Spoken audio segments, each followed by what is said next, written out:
حضرت نوح علیہ الصلوۃ والسلام کے باب میں لکھا ہے کہ نوح علیہ الصلوۃ والسلام جب کشتی میں سوار تھے تو یہ ظاہر ہوا، تو حضرت نوح علیہ السلام نے فرمایا کہ تو یہاں پھر میرے ان ساتھیوں کو جو بڑی مشکل سے 950 سال کی محنت کے بعد میرے ایمان پر آئے ہیں اور میں آج حفاظت کے لیے ان کو لے کر چل رہا ہوں، جو قریب 80 لوگ ہیں، تو یہاں بھی ظاہر ہوا۔ اس نے کہا کہ میں جو ہے صرف آپ کو اپنی ذات دکھانے کے لیے آیا ہوں۔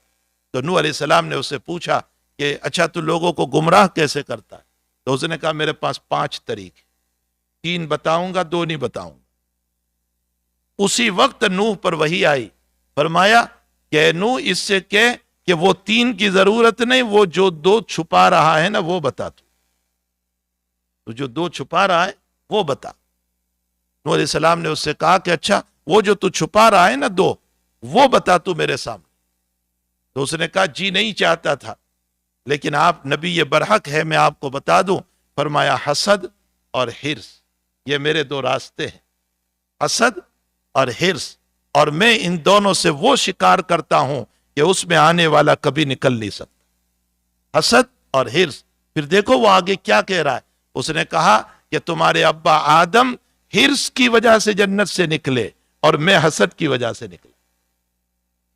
تمہارے ابا آدم علیہ الصلوۃ والسلام وہ جو ہیں، اسی شیطان نے یہ کہا تھا کہ اگر یہ درخت کھا لو گے تو تم ہمیشہ جنت میں رہو گے، تو حرص آ گئی جنت میں رہنے کی، جس سے اللہ نے منع کیا تھا اسی کو کھا لیا، جس کی وجہ سے جنت سے نکلنا ہوا۔